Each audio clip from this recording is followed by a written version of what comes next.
स्वागत है जी आप सभी स्टूडेंट्स का। एक ज़बरदस्त टॉपिक पे आज बात करेंगे। जसमीत जी ने कई स्टूडेंट से बात करने के बाद ज़बरदस्त आंकड़े निकाले हैं और ये फिगर्स बहुत सारे स्टूडेंट से बातचीत करने के बाद जसमीत जी हमारे साथ शेयर कर रहे हैं।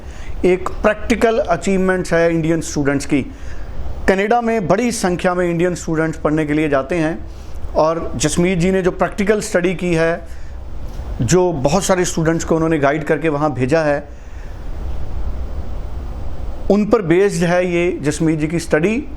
और बात ये सामने आई है कि बड़ी संख्या में जो इंडियन स्टूडेंट्स हैं वो अपने GIC का पैसा सेव कर रहे हैं और वो पार्ट टाइम वर्क में इतना इनकम कमा रहे हैं, इतना पैसा कमा रहे हैं जो लीगली उनको टाइम अलाउड है कि उससे वो अपनी लिविंग और काफ़ी हद तक अपनी जो फीस है वो निकाल पा रहे हैं। तो ये स्थिति आज के टाइम में काफ़ी ज़्यादा अच्छी है जब काफ़ी ज़्यादा कॉस्टली हर तरफ एजुकेशन हो रही है और GIC का पैसा हमारे स्टूडेंट्स कनाडा में ख़ास तौर पे सेव कर रहे हैं। इसी टॉपिक पे और बारीकी से मिन्यूटली जसमीत जी से हम डिटेल्स लेंगे। लैंडमार्क इमिग्रेशन के चीफ़ हैं जसमीत जी। 20,000 से ज़्यादा आज तक वीज़ा लेने में मदद कर चुके हैं लोगों को, टूरिस्ट का, स्टडी का, वर्क परमिट, स्पाउस वीज़ा। सो आज हमारे साथ हैं 90413 90412। अपना प्रोफाइल भेजिए, फ़ोन कीजिए और अपॉइंटमेंट लीजिए। लेकिन इस टॉपिक पे हम बात करते हैं। सबसे पहले जसमीत जी आपका स्वागत है। Hello everyone, thank you so much. Jasmeet ji मुझे बताइए कैसे हमारे स्टूडेंट GIC सेव कर रहे हैं और फीस कैसे हमारे स्टूडेंट्स निकाल रहे हैं, कितनी अर्निंग उनको हो रही है और कितना टाइम हमारे स्टूडेंट लीगली वहाँ काम कर रहे हैं। सो ज़्यादा दूर की बात नहीं कहता मैं। अभी रिसेंटली मेरा स्टूडेंट एक कमॉक्स वैली गया नॉर्थ आइलैंड कॉलेज में और एक स्टूडेंट गया नायगरा कॉलेज, नायगरा फॉल्स पे काम कर रहा है वो। सो स्टूडेंट जिस दिन अराइव हुआ तो स्टूडेंट हैड एन अकोमोडेशन। उसने पहले ही अपनी ईमेल पे अकोमोडेशन कर ली थी। He went for an accommodation with a Canadian family. So उसने अपनी कनेडियन फैमिली के साथ अकोमोडेशन कर ली थी और एक स्टूडेंट को $450 पर मंथ की अकोमोडेशन मिली और दूसरे स्टूडेंट को $350 पर मंथ की अकोमोडेशन मिली। सो अकोमोडेशन मिलने के बाद जो वीकली ग्रोसरीज़ का एक्सपेंस आता है दैट इज़ $60 to $80 पर वीक एक सिंगल पर्सन का, अगर if you make your food at your place. तो अगर हम लगाएं, चलो उसको भी हम $300 पर मंथ लगा लेते हैं। So that comes to $700 a month. So $700 into 12 $8,400 आपका रहना, खाना, बस पास, कॉलेज वाले काफ़ी कॉलेजेस फ्री देते हैं, ये हो सकता है। अनटिल अनलेस आप गाड़ी ले लें, आप रोज़ बाहर से खाएं तो $2,000 भी कम पड़ेगा। If you are there on a budget तो आपको बजट वाइज ही चलना पड़ेगा। सो स्टूडेंट वहाँ पहुँचा। स्टूडेंट के पास पहुँचते ही विद इन अ वीक ही had 3 jobs, 1 at Pizza Hut, 2nd at Tim Hortons, 3rd at some early childhood education की एक नर्सरी में बच्चे को कहीं जॉब मिली। So he chose first of all, तो वो टिम हॉर्टन्स उसके घर के पास था तो उसने टिम हॉर्टन्स में जॉब स्टार्ट कर ली। I am telling you a real time example. तो वहाँ पे उसको कुछ $16 पर आवर मिल रहे थे। So first month when he work there तो उसको 20 आवर्स के हिसाब से we can calculate 13,320 and monthly उसको $1,400 मिले। सो जो उसको मिला तो $1,400 को हम मल्टीप्लाई करें तो $700 तो उसका खर्चा है, $700 ही सेव्ड अगर हम एग्जांपल लें। सो 700 इंटू अगर बच्चा सेव करता है, 8 महीने बच्चा पार्ट टाइम काम करेगा, 7 इंटू 8 इज़ $5,600 और अगर क्या कहते हैं 4 महीने फुल टाइम काम करेगा बच्चा। So that means he will make $2,800 in his full time job. जो 4 महीने फुल टाइम है वो हर स्टूडेंट के लिए हर स्टूडेंट के लिए। सो $2,800 इंटू 4 दैट इज़ 12,000 11,000 के करीब हो जाता है वो। 11 and 7 $8,400। So he is making like $19,000 to $20,000 की बच्चे की सेविंग है अगर बच्चा ढंग से प्रॉपरली रहता है। अगर आप स्प्लर्जिंग की बात करें तो you can spend $5,000 a month. इतना महंगा भी हो सकता है, कुछ जगहें ऐसी महंगी हैं, but when you are on a budget 2 साल आपको अपने टाइट निकालने हैं, उसके बाद you can do whatever you want to do. But वो बच्चे को जब जॉब मिली, अब उसका 2nd मंथ स्टार्ट है, बट उसको किसी ओल्ड एज होम में जॉब मिल गई $20 पर आवर पे। सो जो बच्चा $1,400 कमा रहा था पार्ट टाइम, अब वो $2,000 कमाने वाला है पार्ट टाइम में। So he is going to make $2,000 a month, which is 1,20,000. सो यही एक स्टूडेंट्स यहाँ पे इस टाइम पे कनाडा में काफ़ी ज़्यादा लेबर शॉर्टेज है, काफ़ी ज़्यादा इस टाइम पे एम्प्लॉई की मार्केट है.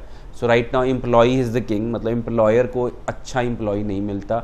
सो the thing they are looking at, so क्या देख रहे हैं कनेडियन एम्प्लॉयर आपके अंदर?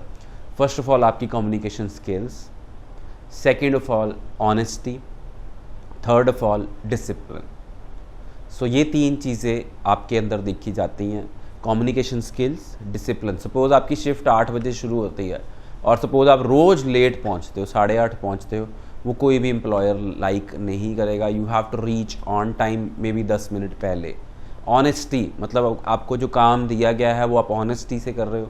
सो I think the Canadian employers are looking for these 3 things: discipline, honesty and speaking skills. अगर आप इंग्लिश में कम्युनिकेट कर सकते हो तो you can get any job. अगर आप ये 3 चीज़ों में अच्छा करते हो तो स्टूडेंट्स को अपना GIC छेड़ने की ज़रूरत भी नहीं है. एटलीस्ट आप जोड़ रहे हो पैसे, ऊपर से जुड़ जाएंगे और अगले साल की फ़ीस आप अपने काम करके या GIC से कुछ पैसे यूज़ करके आप दे सकते हो. बिल्कुल ठीक है. सो जो 4 महीने होते हैं वो हॉलीडेज़ के टाइम स्टूडेंट्स काम करते हैं. फुल टाइम काम 4 महीने के लिए स्टूडेंट्स को मिल रहा है? बिल्कुल मिल रहा है. सो अभी से ही जो बच्चे पहुँच रहे हैं, अगर मैं आपसे शेयर करूँ, उन्हीं को 3 जॉब्स मिल रही हैं. सो जब उनका फुल टाइम जॉब जब वो के लिए ओपन होता है तो उसी टाइम उनको काम मिल जाता है और जहाँ पे वो अच्छा काम करेंगे वही एम्प्लॉयर उन्हें फुल टाइम काम दे देगा. बिल्कुल ठीक है. सो जसमीत जी, जैसे आपकी लगातार स्टूडेंट से बात होती रहती है, जितने स्टूडेंट्स गए हैं, आपको लगता है कि GIC वो अच्छे से सेव कर पा रहे हैं या थोड़ा बहुत उसको? तो फर्स्ट ईयर में GIC मेरे को लगता नहीं है कोई भी बच्चा छेड़ता है. इनिशियली शायद आपने फ़ोन लेना है, आपने लैपटॉप लेना है, अगर आप घर से नहीं लेके जाते. सो ट्रेंड क्या है सुरेंद्र जी, आपको पता ही है, घर से बच्चा लैपटॉप भी लेके जाता है, घर से 50-60 हज़ार 1 लाख रुपया पेरेंट्स से लेके जाता है जेब में. यहाँ से हम पैसे लेके जाते हैं. सो कुछ बच्चे तो जाते ही वहाँ पे गाड़ी निकलवा लेते हैं कि हमको गाड़ी चाहिए जी. ये सबसे बड़ी मिस्टेक रहेगी. Students, at least you should stay there for 6 months. देखो कि 6 महीने कैसे जा रहा है. And do not buy a new car. I will not advise you to buy a new car. Take a second hand car first and then jump onto a new car when you know the rules. You know कि मैं खर्चा करने की position में हूँ. बहुत बच्चे struggle करते हैं जो नई गाड़ी ले लेते हैं बिकॉज उनकी $700-800 पर मंथ कार का खर्चा है. $250 कार की इंश्योरेंस होगी, $300-400 इंश्योरेंस होगी, $250 $300 उसकी किश्त होगी महीने की. फिर उसके बाद उसके अंदर गैस भी डलेगी. सो $1000 में तो गाड़ी पड़ेगी. So what you will save? So students, do not do this mistake until unless अगर आप अफोर्ड कर सकते हैं. अगर आप मतलब GIC से तो कभी भी आप गाड़ी ना खरीदें नहीं. सो गाड़ी मैं बिल्कुल भी सजेस्ट नहीं कहूँगा स्टूडेंट्स को इनिशियली निकलवाने के लिए. आई विल टेल देम कि 6 मंथ्स आप बस यूज़ करें. Bus service is great. आप सिटी में हैं तो you can use your bus service. Take help from seniors, your friends, but do not buy a car immediately until unless you need it. Until unless आपको इतनी अच्छी job मिल गई है आप कार अफोर्ड कर सकते हैं. सो बड़ी इंपॉर्टेंट इन्फॉर्मेशन जसमीत जी ने हमारे साथ शेयर की है. सो एक एडवाइस है कि आप कार तुरंत पहुंचते ही मत खरीदें. कोशिश करें कि 2 साल ही आप कार मत खरीदें. जब आप पोस्ट स्टडी वर्क परमिट पे आ जाएं, अगर आप अफोर्ड करते हैं, उसके बाद आप कार की ले जाएं. ऐसी रिपोर्ट्स हैं, कई स्टूडेंट्स पहुंचते ही कार ख़रीदते हैं जिससे उन्हें दिक्कत, फाइनेंशियल मैनेजमेंट अपनी करने में उनको दिक्कत होती है. तो उसको अवॉइड करें. कुल मिला के देखा जाए तो इंडियन स्टूडेंट्स वहाँ पर मेहनत कर रहे हैं और इसी तरह से आप मेहनत करते रहिए और अपनी एजुकेशन के साथ साथ अपने करियर को और आगे लेके जाइए. Thank you so much Jasmeet ji. Thank you so much.